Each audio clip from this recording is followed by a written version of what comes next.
Let us worship God. There is a time for everything and a season for every activity under the heavens. A time to be born, a time to die, a time to plant and a time to uproot, a time to weep and a time to laugh. Time for Solomon is not about the time of the day. We are not talking about 3 o'clock in the morning or 7 p.m. in the evening. Solomon talks about seasons, an occasion, an opportunity. There is a time for everything and a season for every activity under the heavens. The festive season is a prime example of this. An occasion for frivolity, an opportunity to spend some quality time with family. Now let's be honest.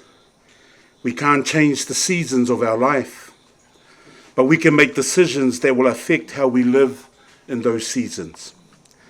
This evening is a juxtaposition.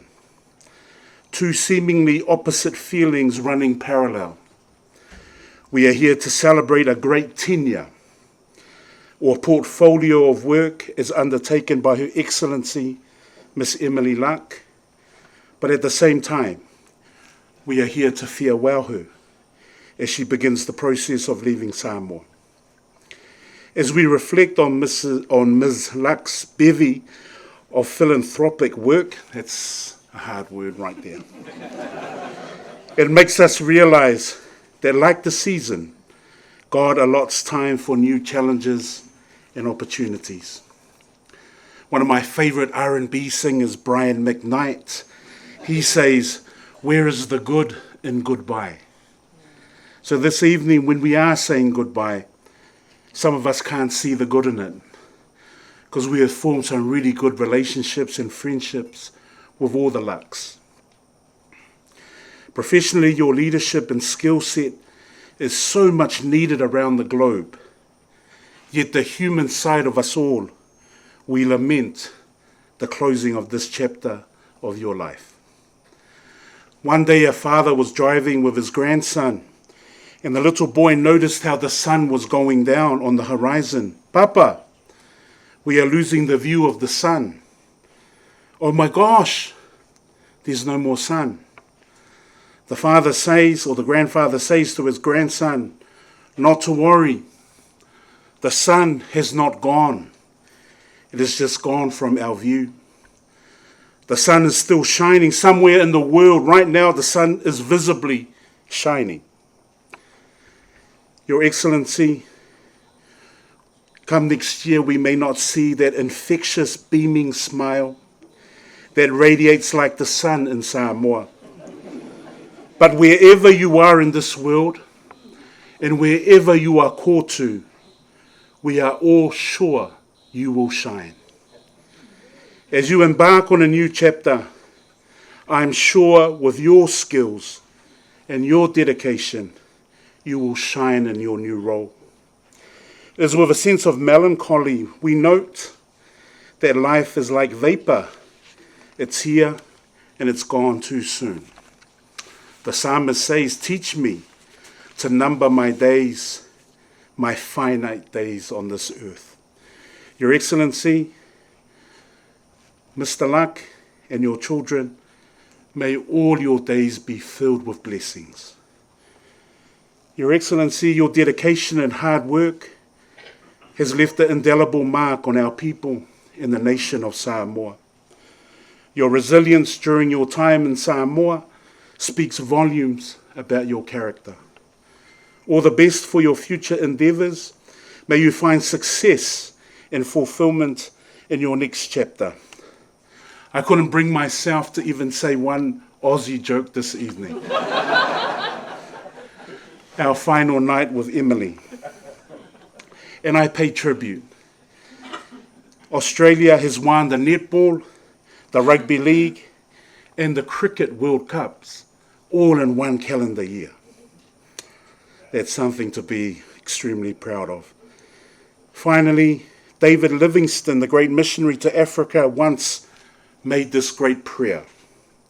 His prayer went like this: send me anywhere, only go with me, my dear Lord. Lay any burden on me, only sustain me, my dear Lord. Sever any ties, but the tie that binds me to your service and to your heart. That is our prayer for the Luck family. All of us here who subscribe to being Christian, we don't believe in luck, we believe in blessings. It's not by luck that God brought you here, for we have been blessed. And may you be blessed in turn for all the good work that you have done for us. Ecclesiastes 3 says, there is a time for everything and a season for every activity under the heavens. A time to weep and a time to laugh. Let us pray. We come before you, Father God, with humble hearts. A time of reflection, a time where we are so grateful for the many people that you bring into our lives, that we can see your radiance beaming in the work that they do for us. We pray. May your Holy Spirit be their guide, be their protector, and always be the perfecter of their faith. We ask that you bless the great nations of Australia and Samoa and their respective leaders. This evening, Father God, we pray that you be with us, that come the time that we go to our respective dwellings, that you comfort and protect us. Come tomorrow, our strength is renewed for our various callings. All this we pray in and through the name of our Lord and Saviour, Jesus Christ. Amen. I think I might recommend to the new guy that they get a new reverend to do these things, because you're such a hard act to follow. Thank you so much, Reverend Siasi. I've really loved spending the time that I have with you, and always such beautiful words to share. It's also very difficult to follow the lovely Alexandra Iosefo. So I won't look at her, and then I'll be fine. No, not fine. This was supposed to be okay. So let's start again. Reverend Dr. Siosi Salesulu, Acting Prime Minister Tuala, Iosefo, Ponifasio, and your beautiful wife. Cabinet Ministers and colleagues from the Samoan government. Chief Justice or Deputy Chief Justice. I haven't seen the Chief Justice, I'm sorry. And members of the judiciary. Leader of the Opposition, Tulepa, members of the Diplomatic Corps, distinguished guests, friends, family. In Australia, at events such as this, it is customary to pay respects to elders past, present, and emerging, acknowledging and celebrating their culture and deep connection to land and water. Tonight, here in Tia Papata, I would like to similarly acknowledge traditional custodians of your lands and water. I celebrate your Samoan culture and your deep commitment to looking after your natural heritage. Yumalundi, or hello in Ngunnawal language, the language of the traditional custodians of my home in Canberra. Well, talofa lava and warm greetings to you all. Thank you very much for joining Hugo, Matilda, Charles and I on this special evening. It's an honour for me to host you all in our home as we celebrate the partnership between Australia and Samoa and the deep friendships we formed as I conclude my term as High Commissioner. As Reverend Siosi so aptly put, actually, it's not entirely about me. It's actually about the partnership. And the sun will continue to shine. Might look a little different, but the sun will continue to shine. It's been an incredible time. My family and I all feel truly honoured to have made our home in Samoa for just a few years, particularly at this point in Samoa's history. For the past year, in rare quiet moments, I've had tonight's speech in the back of my mind with the able prodding of Jordan Kwan, my wonderful comms manager, reflecting on what we've achieved together, what we've learned from one another, and the trajectory of our partnership into the future. The more I've reflected, the more I come back to a very simple idea that has been at the heart of the success of the Samoa-Australia partnership. And that is, we are better when we work together. I presented my credentials to Le Awhionga I le au o le malo tui ma le ali'i whānau during a global pandemic, a period marked by profound uncertainty. I also arrived as Samoa experienced its first change of government in 40 years, uncharted waters for Samoa's modern history, which tested the mettle of your nation's democracy. In part because of these challenges, I witnessed the true Samoan spirit, a spirit built on community, culture, and faith. This spirit has been instrumental in the success of our work together. Before I highlight some of these successes, I'd like to first offer some personal reflections on what I will carry with me when I depart. Here in Samoa, I've gained valuable insights that have shaped my understanding of what it means to be a leader, as well as the power of community to drive meaningful change. Learning more about your traditional governance systems and the way in which Fa'a Samoa and the Matai system intersect with modern democracy and the legal system. Seeing how it operates has offered a different view on leadership, something Australia can learn from. Equally significant has been the role of Samoa's women. I have been privileged to have worked with wise and strong women in my role, many of whom are here with us this evening. I give particular acknowledgement to Prime Minister Fiume, who isn't able to join us tonight, and the role model she is for the people of Samoa and beyond. As to our partnership, it's been a privilege in representing the Australian government to support and promote your voice, your knowledge, and your sovereignty. We recognise the enduring wisdom of Pacific voices, including Samoa, that has driven the prosperity of our region for hundreds of years, from the great era of voyaging to addressing today's contemporary challenges. As we work to address these challenges, we must ensure that voices, no matter where they are, where they are from, or the size of their country, are heard. There are many great things about our partnership that amplifies Samoa's voice. Through our partnership with UN Women, Samoa Land Corporation and the Markets for Change program, we have elevated the voices of market stallholders in Savaii, supporting the establishment of a Salalonga Market Vendors Association. On a different scale, we've supported Pacific advocacy globally, such as supporting more than 50 Pacific delegates to attend this year's COP28 in Dubai. We were pleased to announce at COP28 a contribution of 100 million Australian dollars to the Pacific Resilience Facility. This Pacific-built fund will support locally led, small-scale projects across the region.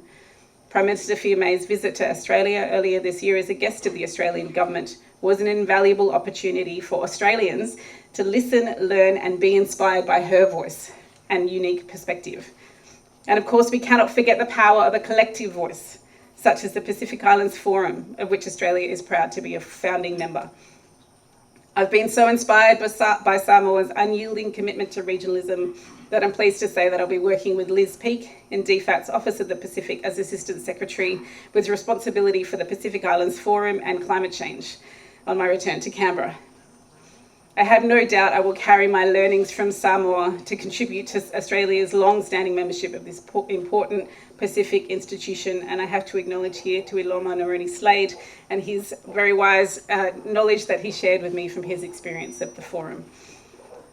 When we listen to these voices, whether from the cocoa plantation farmer in Savaii to your leaders at the Malai or Tiafao, we gain valuable knowledge to inform our collective work. And we know just how powerful your knowledge can be. As my close colleague, Pesata Numeasimi, CEO of the Ministry of Foreign Affairs and Trade, has described to us so eloquently, we support a vision for Samoa that takes full advantage of Samoa's own knowledge, capabilities and strengths, looking first within before seeking support from development partners, empowering your independence. In this spirit, we have pivoted our development program, establishing locally led partnerships that deliver on Samoa's priorities and aspirations. Our work through Tautua and Tautai programs, two pivotal partnerships between our nations, reflects our dedication to building thriving communities under Samoa's vision and leadership. While it isn't always the sexy stuff, we're proud to be supporting Samoa's efforts to lift those most vulnerable.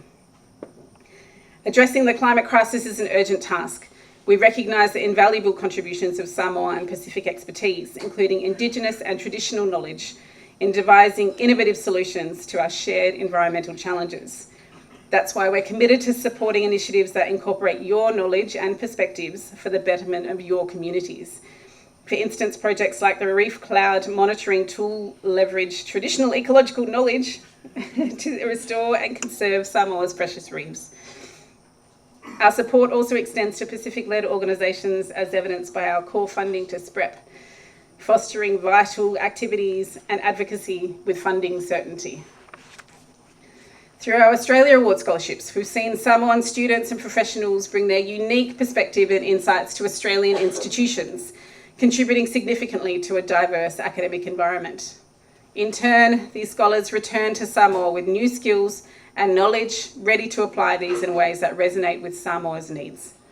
We're excited to be offering 44 scholarships in 2024 in Australia, regionally and virtually. And we're pleased to have worked in partnership with the Public Service Commission to make sure these opportunities deliver for Samoa's broader objectives.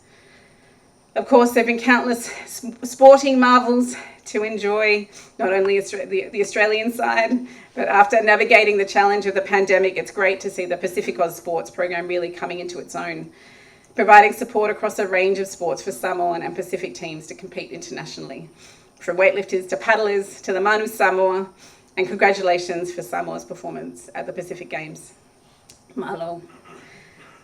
Of course, our new bilateral partnership arrangement commits us to respecting each other as sovereign states. And we are proud to have been securities partners since at least 1988, maybe longer, providing sovereign assets to manage your waters.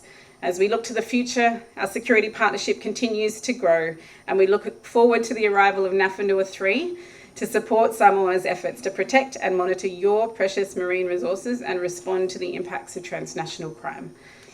It is great to have Minister Faualo and Commissioner Aupa'au in Australia just a few weeks ago to accept the delivery of Nafanua 3 on behalf of Samoa, and I hope this delivery will contribute to our broader shared vision of a safe, secure and prosperous Blue Pacific.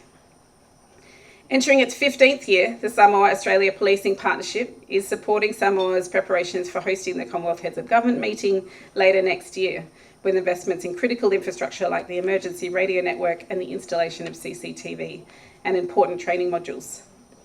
I'm sorry I won't be here in person for Samoa's CHOGM, but I will be keeping an eye on the exciting event from afar, and well done to Samoa for putting yourself on the global stage. We know how important it is to come together to collaborate and work in partnership to create opportunities and address shared challenges. So I wish Samoa the very best as you continue your preparations for CHOGM. As too many around the world continue to face conflict and precarity this Christmas, I can't help but reflect on the blessings of the Samoa-Australia Partnership and its contribution to a shared Pacific that is peaceful, safe and prosperous. So thank you very much, Acting Prime Minister. Thank you to you all. I have great hopes for the future of the Samoa-Australia Partnership. A particular thank you also to Pesita and the amazing team at the Ministry of Foreign Affairs and Trade. I feel like they're hiding in the shadows somewhere. Your commitment to Samoa's voice regionally and globally is impressive. To my team at the Australian High Commission,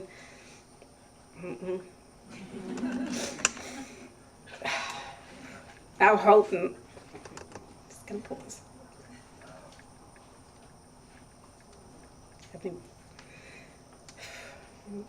To the team of the Australian High Commission, our whole of government, Australian government family, an incredible team of locally engaged staff. Couldn't have asked for better. Thank you for your friendship and your dedication. I very much miss working with you all. To all the people I've met and worked with, thank you for your kindness and hospitality and for helping make Samoa home for us.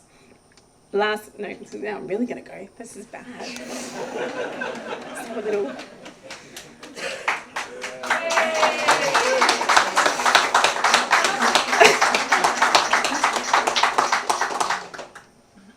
Last but definitely not least, thank you to my family.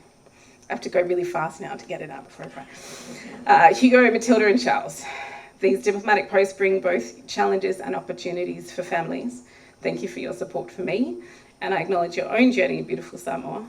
as my kids had their graduation assembly from Viola Beach School today, which is what I blame for starting this, because when I saw Matilda dance the siva with her class, I was just a dripping mess, because it was just such a beautiful ode to Samoa and to your teachers, and I was very proud of you. I'm very proud of both of you.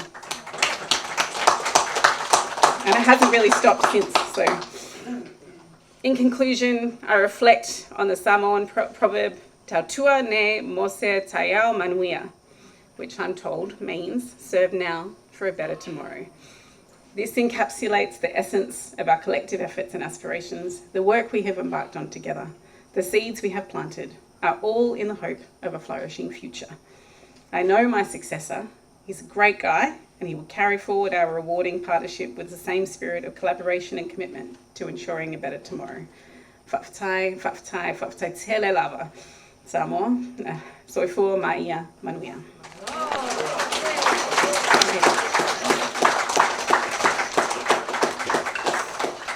Can we all raise our glasses to, I'm going to just do it to Samoa. A toast to Samoa. Samoa. Manuia. Reverend Siosi Tatsulu, the Honourable Ministers of Cabinet, members of the Judiciary, the senior members of the Supreme Court of Samoa and the District Court of Samoa, members of Parliament, Your Excellency Emily Luck and your wonderful family, members of the Diplomatic Corps, ladies and gentlemen, distinguished guests. Talofa and a pleasant good evening to you all. I am pleased to join you this evening to celebrate and reflect on Her Excellency Emily Luck's tour of duty as the High Commissioner of Australia to Samoa. In June 2021, you arrived at a crucial time when Samoa was fighting to stay safe from the COVID-19 pandemic, followed by the reopening of our borders and the recovery process. In short, you had hit the ground running. Work probably piled up faster than your appointments to familiarize yourself with your new country of posting. But we noted your willing cooperation with other development partners to support national efforts to keep Samoa safe and resilient for a Build Back Better recovery. Australia and all of Samoa's development partners ensured that Samoa and the rest of the Pacific had ready access to vaccines, subsequently reflected in high vaccination rates. Through your efforts, we were able to see the start of Qantas operations in Samoa, creating links to and connectivity of the Pacific neighborhood. The 50th anniversary of diplomatic relations between our two countries was marked by initiatives that will help Samoa move towards resilient recovery and providing institutional support for the transition of the new government. This year marks 52 years since the establishment of the formal relations between Samoa and Australia. A relationship firmly underpinned by friendship, respect, and mutual benefit. There has been a significant shift in how ODA is delivered in tandem with the reforms that have continued within government. New partnerships have bloomed with the focus on inclusive development, community empowerment within a secure and safe environment. Our two countries signed a bilateral partnership agreement in March this year as a map to guide our relations and cooperation. It's titled O le Fala Folosia I lo Tava. And this was during the Prime Minister's official visit to Australia. Excellency, Samoa and Australia have hosted a number of high-level visits and meetings, including by the Senator, the Honourable Penny Wong, in June 2022, immediately after Australia's general election, and whilst our borders were still closed. A follow-up visit and development cooperation by the Honourable Bat Conroy took place in April this year. A month later, we were delighted to host Australia's Governor-General, His Excellency, His Honourable David Hurley, and Her Excellency Linda Hurley. Likewise, your government hosted our Prime Minister, the Honourable Fiame Naomi Mata'afa's official visit earlier this year, an event demonstrable of the close relations between the two of us, Australia and Samoa. Excellency, under your stewardship, your flagship Tautua and Tautai, these facilities were launched to support the effective delivery of bilateral relationships and partnership programs between our two countries. You have also come to our aid to ensure that we are in a position to host a memorable JOCM 24 in the Pacific. Within the span of your term, you had seen the departure of Nafanua II, and you advocated for a replacement, which will arrive after your departure. For that in particular, and for largesse of the government of Australia extended to Samoa in so many different ways, we would like you to please accept the gratitude and thanks of the government and the people of Samoa. These are but a few of the milestones of your tenure in Samoa. Excellency, on behalf of the people and the government of Samoa, I convey to you our sincere congratulations on a highly successful tour of duty in Samoa. I hope that you have enjoyed your time in Samoa. I wish you the best in your future endeavors. On a personal level, as you have said, our children had been attending Waiala Beach School together since you arrived in Samoa. And watching Matilda performing the siva today at the final assembly with such natural beauty and elegance, there was some precision too. And seeing the two of you looking very proud, and you have every reason to be proud. It occurred to me then that your family has also been part of our lives here too. I hope that Matilda and Charles will always remember their experience in Samoa for a very long time. We wish you and your family a safe journey back to Australia. Ladies and gentlemen, the toast, please. And I ask you all to be upstanding. Ladies and gentlemen, please raise your glasses to a toast to the High Commissioner, Emily Luck, and her family. Cheers, Manuia.